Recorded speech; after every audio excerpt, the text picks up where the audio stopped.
All right, so how did you get involved with this project? Well, Ryan Reynolds, who plays Deadpool in the movie, called me on my cell phone and said, would you like to do this? I have this idea.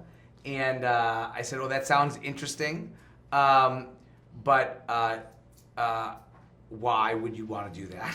And then the next thing I know, I've been kidnapped and I'm on set. You just don't say no to Ryan, you know? I mean, especially if he's kidnapping you, what Right? can you do? You can't do anything, you're stuck. So then what would you say then the difference is between Once Upon a Deadpool and Deadpool 2? Well, Once Upon a Deadpool is the PG-13 version of Deadpool 2. So it's fun for the whole family. So you can take your kids to go see it. It's not as objectionable as Deadpool 2. I brought my kids and they loved it. And also the big difference is Once Upon a Deadpool, $1 for every ticket sold goes to what they're renaming Fudge Cancer for the 12 days of Deadpool. So $1 goes to this fantastic organization leading the charge in cancer research. So that's pretty great too. That is amazing. Not many films get to say that. So how would you describe how your role in Once Upon a Deadpool relates to your role in Princess Bride? Well, I think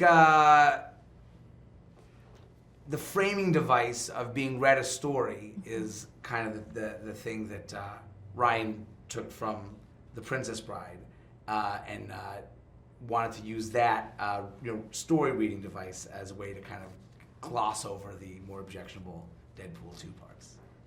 Amazing. And then how familiar were you with Ryan Reynolds prior to the filming and prior to the Deadpool films? Well, I think Ryan Reynolds has a very, very good team that makes it impossible for everyone in the world to not know who he is. You know, I try not to. I try not to know as much about him as I do. I'd like to know less about him, but he's really always there.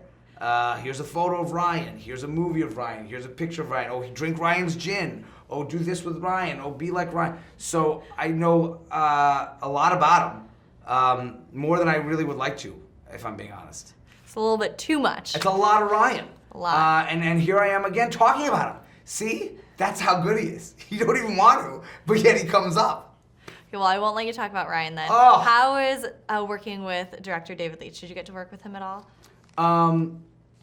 He came in and directed this, and he was great. He was great. To be in kind of the hands of the Deadpool creative team was very exciting. I mean, the writers there, the director, the guy who plays Deadpool, I forget his name, was there too, and so you were in pretty good hands. And so on set, was there any fun ad-libbing? How did that work? Did you get to input? I mean, I know you were kidnapped, but no, regardless. they had it written down on a piece of paper. Say these words, and then you can leave. So I did. Perfect. Rob Reiner has directed some of the most famous films of the 20th century. One of those films is the mockumentary This Is Spinal Tap. Reiner and his team tried writing a script, but gave up after just a few days. The entirety of the dialogue was improvised by everyone involved, so Reiner tried getting everyone credited as the writers of the film.